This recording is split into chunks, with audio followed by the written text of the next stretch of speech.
आज कारगिल विजय दिवस 1999 मसीहा से दिन पाकिस्तान किसी अनुप्रवेशकारी भारतर भूमि भितर प्रवेश करी भारत मातृकार भूमि की जो भली भावे नवापाई बा भारत भूमि की अख्तियार करने अपचेष्टा करुले ता विरुद्ध रे एक महान संग्राम मुंड टेकी थिला। परवर्ती अवस्था कारगिल युद्ध नाम नामित होता।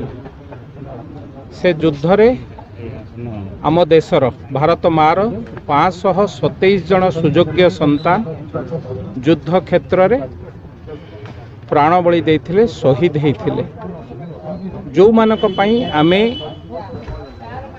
सुख निद्रा अनुभव करुचे, स्वाधीन भाव भारत भूमि चला बुला करुचे, चल प्रचल करुथिले, से भली श्रेष्ठ संतान माने देशर बड़रे रही आमको रक्षा दौरान, देशवासी की रक्षा दौरान।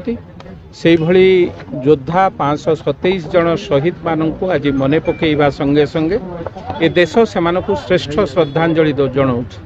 आम समस्तंकर नैतिक दायित्व एवं कर्तव्य मध्य से भली श्रेष्ठ संतान मानकु, से भली श्रेष्ठ शहीद मानकु श्रद्धांजलि दबा संगे संगे जो माने आजिका दिन रे मध्य बड़रे रही आम पाई दिन राति एक करी आम पाई आम जीवन को श्रेष्ठता अनुभव करिबारे तांकर भूमिका रही। से भली भारत मार श्रेष्ठ संतान मानकु निश्चित भावे आमे मने पकेइबा। तांकर परिवार किए कौठी अछंती, तांकर परिवार को मध्य भलरे रखिबार दायित्व आम समस्तंकर एवं से भली योग्य संतान मानकु जो माने शहीद हो जाइचंती तांकु तो गभीर श्रद्धांजलि दबा, श्रेष्ठ श्रद्धांजलि दबा। किंतु जो माने युद्ध रे विजय लाभ करी आज मध्य जीवित अछंती सेमानकु मध्य आमे कौठी ना कौठी श्रेष्ठ सम्मान दबार आवश्यकता अछि। मु भाबुछि केंद्र सरकार देशर प्रधानमंत्री ए दिगरे यथेष्ट यत्नवान अछंती। तेणु आज भली एक श्रेष्ठ दिन रे, पवित्र दिन तो कहबे ना, श्रेष्ठ दिन रे से भली श्रेष्ठ नेतृत्व, श्रेष्ठ व्यक्तित्व मानकु मो गभीरतम प्रदेश श्रद्धांजलि।